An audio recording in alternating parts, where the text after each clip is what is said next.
Hello friends, आइए देखते हैं कुछ इम्पॉर्टेंट क्वेश्चंस जो कि बीपीएससी टीचर के एग्ज़ाम्स में पूछे गए हैं। हालांकि इस तरीके के क्वेश्चंस डिफरेंट एग्जामिनेशंस में पूछे जाते हैं। ये क्वेश्चन नंबर 74 फर्स्ट है कि the principal amount becomes 169 in 2 years at 4% per annum compound interest. The principal amount is.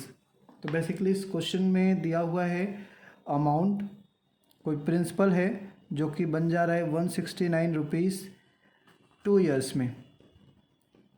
ठीक है, तो इसमें हमें प्रिंसिपल पता करना है कि प्रिंसिपल क्या होगा। इस क्वेश्चन को हम डिजिटल सम मेथड से फास्ट कर सकते हैं, डिजिट के सम मेथड से फास्ट कर सकते हैं। रेट ऑफ इंटरेस्ट है 4% पर एनम, तो जो इक्विवेलेंट रेट होगा 2 साल का वो हो जाएगा 4 + 4 + 4 × 4 अपॉन 100 मीन्स 4 + 4 8.16% हो जाएगा 2 साल का ओवरऑल रेट ऑफ इंटरेस्ट। तो टोटल अगर बात करें 169 रुपीज़ जो अमाउंट है, वो अमाउंट जो कि प्रिंसिपल होता है 100%। ठीक है, या चलो हम प्रिंसिपल ही मान के चलते हैं, परसेंटेज पे नहीं, डायरेक्ट प्रिंसिपल पे चलते हैं। तो प्रिंसिपल पी है, इसमें अगर मैं 108.16% से मल्टीप्लाई कर दूं तो वो हो जाएगा 169 रुपीज़। ठीक है, अब प्रिंसिपल चूँकि ऑप्शंस में दिए गए हैं तो ऑप्शन से मुझे चेक करना होगा कि कौन सा डिजिट का सम सेटिस्फाई कर रहा है। जो राइट साइड में डिजिट का सम है वो 7 हो रहा है। 1 + 6 + 9 ऐड करेंगे तो 16 आएगा। 16 का डिजिटल सम 7 होगा। 1 + 6 दैट इज़ 7। तो इस साइड का भी डिजिटल सम 7 ही होना चाहिए। इस पोर्शन का डिजिटल सम अगर करते हैं तो ये 8 + 1 9, 9 + 7 दैट इज़ 16 मीन्स 7 आ रहा है। तो जो P है प्रिंसिपल है उसका डिजिटल सम या तो 1 ही आना चाहिए बेसिकली, क्योंकि 1 को मल्टीप्लाई करेंगे 7 से तभी 7 आ सकता है। हम ऑप्शंस को देखेंगे कौन से ऑप्शन का डिजिट का सम 1 आ रहा है।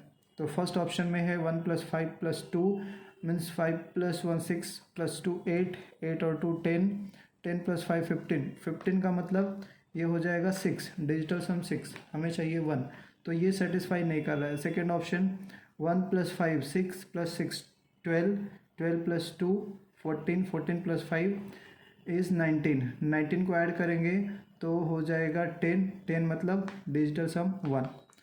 हमें ये दिख रहा है कि ऑप्शन नंबर बी ही करेक्ट आंसर है। ठीक है, तो इस बेसिस पे आप आंसर निकाल सकते हो इस तरीके के क्वेश्चंस का डिजिट का सम करके। नेक्स्ट क्वेश्चन नंबर 75 देखिए, second question. A tank is of length 25 meter, breadth 12 meter and depth 6 meter. The cost of plastering walls and bottom of the tank at the rate of 50 पैसा per square meter is। कोई tank है, ठीक है, उसके चारों दीवार को paint करना है और साथ साथ उसके बॉटम को भी पेंट करना है। तो चारों दीवारों का जो एरिया होता है, area of 4 wall that is 2 times of length plus breadth into height होता है। ठीक है, प्लस नीचे का एरिया, जो सरफेस है नीचे का बॉटम, उसका एरिया होगा लेंथ इनटू ब्रेथ। ठीक है, अब इसमें इनके रेट से भी मल्टीप्लाई करना पड़ेगा, इनके रेट से मल्टीप्लाई कर देंगे तो यहाँ पे हमें मिल जाएगा total costing. 2 times of length है 25, ब्रेथ है 12 और हाइट है 6 इंटू 50 पैसा मतलब आधा रुपया हो गया, 1/2 rupees, plus length into breadth, इसमें है कितना 25 इंटू 12 इंटू हाफ। ठीक है,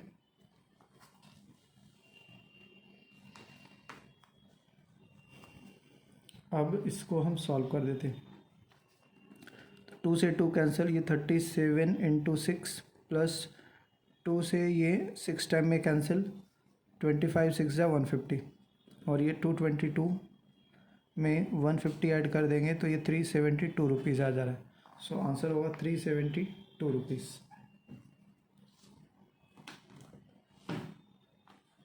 नेक्स्ट क्वेश्चन नंबर 76 देखिए, 76 क्वेश्चन में क्या है।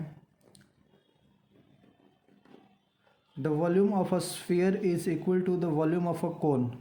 कोन और स्फीयर दोनों का वॉल्यूम इक्वल है, ठीक है, with base 6 centimetre and height 24 centimetre. Cone का जो बेस है वो 6 है और हाइट 24 है। The radius of the sphere is, sphere का वॉल्यूम होता है कितना, 4/3 पाई आर क्यूब, और कोन का volume 1/3 pi r square h, ठीक है। पाई से पाई कैंसिल, 3 से 3 कैंसिल, ये R1 इधर बोल देते हैं, इसको R2 बोल देते हैं। तो 4 into R1 cube is equal to, radius है कोन का, बेस 6 सेंटीमीटर है, कोन का 6 सेंटीमीटर बेस है। देखिए कोन का जो बेस होता है वो बेस मीन्स डायमीटर हो गया, total base 6 centimetre, base 6 centimetre है, तो रेडियस हो जाएगा 3 का स्क्वायर और इनटू हाइट है 24, ठीक है। तो 4 से 6 टाइम में कैंसिल, सो R1 क्यूब का वैल्यू कितना हो जाएगा, 3 का square that is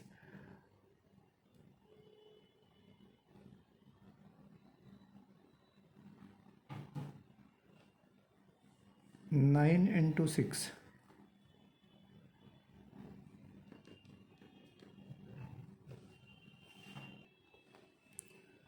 so R1 का जो वैल्यू निकालेंगे तो ये हो जाएगा क्यूब रूट ऑफ 54। सो ये कोई वैल्यू एग्जैक्ट नहीं आएगा, इसलिए आंसर होगा none of the above.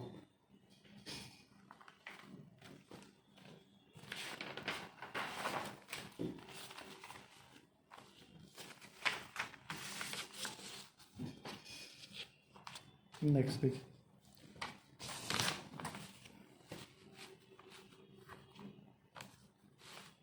Question number 77।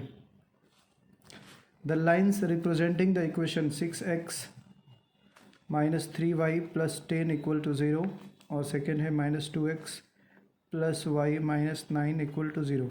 ये लाइन कैसा रिप्रेजेंट कर रहा है, तो इसके कोफिशिएंट से हमें पता चलेगा। कोफिशिएंट है 6/-2 और ये है -3/1 और ये है 10/-9। तो कोफिशिएंट 2 3 या 6 हो गया, मतलब -3 और ये बराबर नहीं हो रहा है, ठीक है, ये बराबर हो गया। तो जब भी a1/a2 बराबर b1/b2 हो बट नॉट c1/c2, तो ये दो पैरेलल लाइन के इक्वेशन होते हैं, दो लाइन पैरेलल है तभी ऐसा होगा, ठीक है। तो बेसिकली हम बोल सकते हैं कि ये दो पैरेलल लाइंस का इक्वेशन है, okay. Next 78। Ram can row downstream 20 kilometre in 2 hours, 20 kilometre 2 hours में, तो स्पीड हो जाएगा कितना, 10, स्पीड हो जाएगा 10।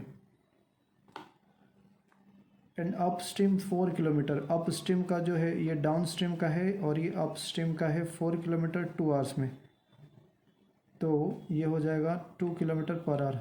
The speed of the stream, stream का स्पीड निकालना है तो डाउन स्ट्रीम और अप स्ट्रीम का डिफरेंस करते हैं, डिवाइडेड बाई 2, तो 8 का हाफ दैट इज़ 4 आ जाएगा, 8 का half 4 kilometre per hour, B option correct रहेगा। नेक्स्ट 79।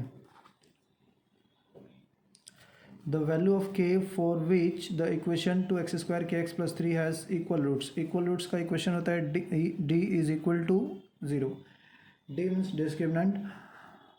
तो d का वैल्यू निकालते हैं कैसे, b² माइनस 4ac बराबर 0, b क्या है इसमें, k है, k² minus 4ac, 4 into a 2 है और c 3 है बराबर 0, तो k² का वैल्यू 4 2 8 3 24, k का वैल्यू 24 हो गया। तो k is equal two plus minus हो जाएगा √24, 24 मतलब 4 मतलब 2√6 प्लस माइनस 2√6, तो इसमें a भी आएगा और b भी ऑप्शन करेक्ट हो रहा है, सो ऑप्शन हो जाएगा more than one of the above. Next question number 80 है, cos square 17 minus sine square 73, तो cos square 17 minus sine square 73, तो साइन स्क्वायर 73 जो है वो cos स्क्वायर 17 के ही बराबर हो जाएगा, सो इसका वैल्यू 0 हो जाएगा, ठीक है। Next question number 81. Mohan buys 20 shares paying 9% dividend. He wants to have an interest of 12% on his money. The market value of each share is. तो 20 रुपीज़ का शेयर है और उसको 9% डिविडेंड है, तो डिविडेंड कितना हो गया? 20 का 9% मतलब 9/5 हो जाएगा, ठीक है। अब बोला है 12% उसको इंटरेस्ट मिलना चाहिए, तो 12 रुपीज़ मिलेगा कितना पे? 100 रुपीज़ पे।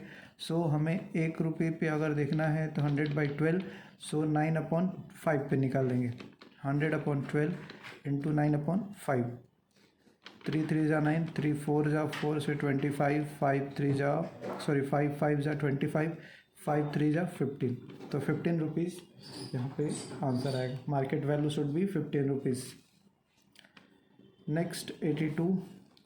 A number when divided by 343 gives a remainder 47. When the same number is divided by 19, what would be the remainder?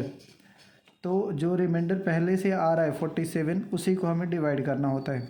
19 2 जा 38, 38 + 9 इज़ 47, सो रिमाइंडर होगा आंसर 9। ओके, इसका आंसर 15 था। Next 83. The area of rectangle is equal to the area of circle with radius 14 centimetre. तो circle का area pi r square, पाई into r 196, 14 का square 196। If the breadth of the rectangle is 22, area length into breadth होता है, तो length यहाँ पे पूछा जा रहा है, ठीक है। तो लेंथ कितना हो जाएगा? पाई का वैल्यू 22/7 इंटू 196, ओके, और इधर है 22 इंटू एल, तो 22 से कैंसिल, 7 से 7 2 जा और 7 2 जा 14 और फिर 7 8 जा 56, तो लेंथ हो गया 28 सेंटीमीटर। ओके, तो ये था आज का सॉल्यूशन।